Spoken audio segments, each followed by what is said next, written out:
Bonjour Monsieur le maire, bienvenue sur Télé Tourelle. Nous sommes présents aujourd'hui en mairie de Mazanegron suite à la manifestation qui a eu lors de votre dernier conseil municipal au sujet du dancing, la plantation de dancing à Nazelles-Négron. Bon, bonjour Monsieur Perroland, merci de me donner la parole. Effectivement, donc nous avons un dancing qui va s'installer à Nazanegron sur la partie de la zone industrielle de l'avenir. Je comprends et j'ai bien entendu l'inquiétude des riverains parce qu'il y a une problématique où pour une salle de 650 personnes à accueillir, il n'y a que 45 places disponibles. Sauf que le souci sur ce dossier, c'est qu'aucune réglementation ne permet d'interdire ou d'obliger des parties supplémentaires. Ça, c'est un PLUI qui a été fait sur la Saône-et-Loire, il est fait comme ça. Et malheureusement, le seul pouvoir du maire, c'est de faire appliquer la réglementation, et je ne peux pas me permettre de m'inventer. Si j'avais abusé le mandat du maire, il y aurait simplement eu un recours et on m'aurait imposé de laisser ouvrir cette exploitation. Néanmoins, j'entends bien les contraintes, j'entends bien les problématiques, et du coup, comme je l'ai dit aux riverains le soir du conseil municipal après la clôture, je me suis engagé à intervenir auprès de la communauté de communes sur cette depuis ce matin, où j'ai interpellé le président de notre comité, M. Yvaguiton, pour imaginer un aménagement du boulevard de l'avenir qui peut accueillir des stationnements organisés, et notamment interdire les véhicules de pouvoir se garer devant les pavillons qui restent une partie de cette rue, ne serait-ce que par l'aménagement d'un espace vert, des plantations pour éviter que des portières se tapent le soir et toute la nuit. Et ça, je peux jamais. Il faut absolument qu'on intervienne et ça, on peut le faire rapidement. Quel est votre pouvoir en tant que maire sur l'implantation d'une entreprise, une activité de ce type? La seule chose, c'est le permis de construire. Là, ça dépend toujours de la linéaire. Et puis le changement de destination des bâtiments. Pour autant, je dois simplement vérifier que ça se prête bien aux réglementations en vigueur. Et à partir du moment que ça rentre dans les cases et que ça respecte la réglementation, je ne peux que valider une nouvelle destination d'un bâtiment. J'assiste aussi que cette exploitation est d'ordre privé, même si c'est associatif, c'est privé. Donc je ne suis pas au fait de la communication de cette exploitation, et c'est plutôt la communauté de communes qui gère la partie zone d'activité et toutes les zones industrielles de notre territoire, qui s'occupe de cette partie, ce n'est plus une compétence de la commune. On a entendu un reproche en disant que vous n'avez pas communiqué sur la possible implantation du dancing. Est-ce que c'est le devoir de la mairie ou pas du tout? Alors j'en ai pris conscience, effectivement, aujourd'hui on nous demande beaucoup de communiquer, de communiquer, de communiquer, j'entends bien. Mais en statut, alors moi je travaille avec une délégation, j'ai un adjoint qui est délégué à l'urbanisme, c'est pas moi qui signe tous les permis de construire, ça peut que j'entends bien, parce que je peux pas être partout. Pour autant, à chaque fois qu'il y a une problématique, je suis sollicité, j'interviens, et je prends la décision avec mon adjoint délégué, et si ça va plus loin, on prend la décision en bureau des adjoints à la on fonctionne systématiquement comme ça. Ensuite, sur les permis, il y a plein de permis que je ne vois pas, parce que je suis content sur la délégation. Et s'il fallait que je communique à chaque permis a une contrainte de résidence. Que ce soit vous qui fassiez une extension chez vous, vous changez vos menuiseries, la couleur ne peut pas faire à votre voisin, il faut le faire, etc. Et pareil pour les entreprises.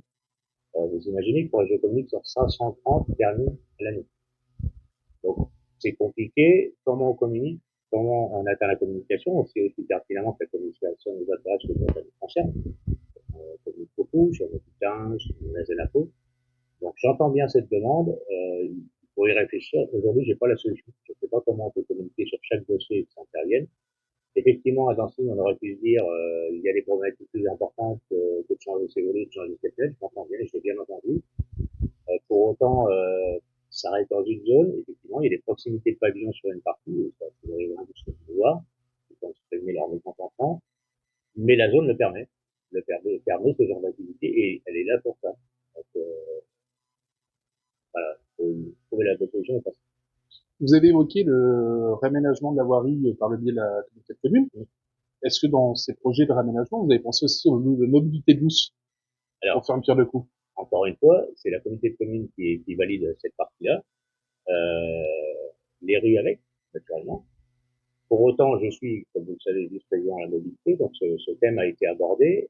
Pour l'instant, il n'y a pas de réel projet au niveau des zones industrielles sur la partie économique d'intégrer les usines douces. C'est un de mes combats. Ça va se faire au niveau schéma directeur, puisque ça, nous devons valider. Les 14 communes vont pouvoir disposer moyennement couvert de trouver les financements, il faut que c'est un peu le problème du jour, d'une possibilité de se déplacer et à piéton et aussi à vélo, parce que tiens, la liaison douce, ce n'est pas que la piste cyclable, a aussi des gens en fauteuil roulant, des gens en poussette, des gens en piéton, on a aussi des véhicules. Les véhicules sont pris en compte. Et ça, c'est un travail qui est fait, qui va valider en conseil communautaire très rapide. Donc, j'incite les zones aussi à l'intégrer. Pour l'instant, on a des discussions avec le GEDA. Le GEDA aujourd'hui nous demande du covoiturage.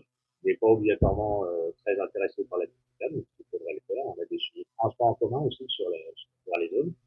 Nous sommes comme le deuxième bassin d'entraînement de la Loire, et c'est un parc important avec de nombreux salariés, et c'est un sujet récurrent.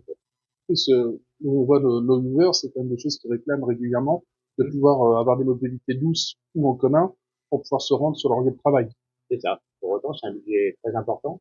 Le schéma directeur cyclable hors zone, c'est un budget de 12 millions d'euros qui va être engagé sur plusieurs années. Pour reprendre l'exemple de la commune de Nazanne-et-Vron, puisque je suis devant vous en partenaire, nous venons d'engager 1,8 million, ne serait-ce que pour la commune de Nazanne-et-Vron, sur des voiries, parce qu'on va faire des liaisons qui peuvent être équivalentes. Donc c'est des budgets importants. Nazanne-et-Vron, 700 000 euros pour des cyclables, 1,8 million pour refaire les voiries qui vont autour, sans compter les réseaux qui sont en train de refaire la CCDA pour éviter de refaire les courses et tout neuf. Donc la voirie, c'est des budgets hyper importants, et vous savez qu'aujourd'hui, la conjoncture est difficile. On a beaucoup d'incertitudes sur l'avenir avec toutes les décisions d'État ou les peu de décisions d'État. Donc soyez en vigilant, mais c'est vraiment une priorité pour nous au niveau de la mobilité.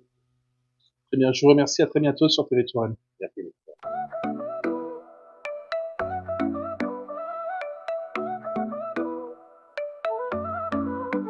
Dans les ruelles de la Touraine, sous les châteaux et les plaines, TV Touraine fait battre le cœur d'une région pleine de splendeur. Reportage, interview en lumière, histoire, talent qu'on éclaire. On raconte la vie, on partage les voix avec passion. TV Touraine est là pour toi.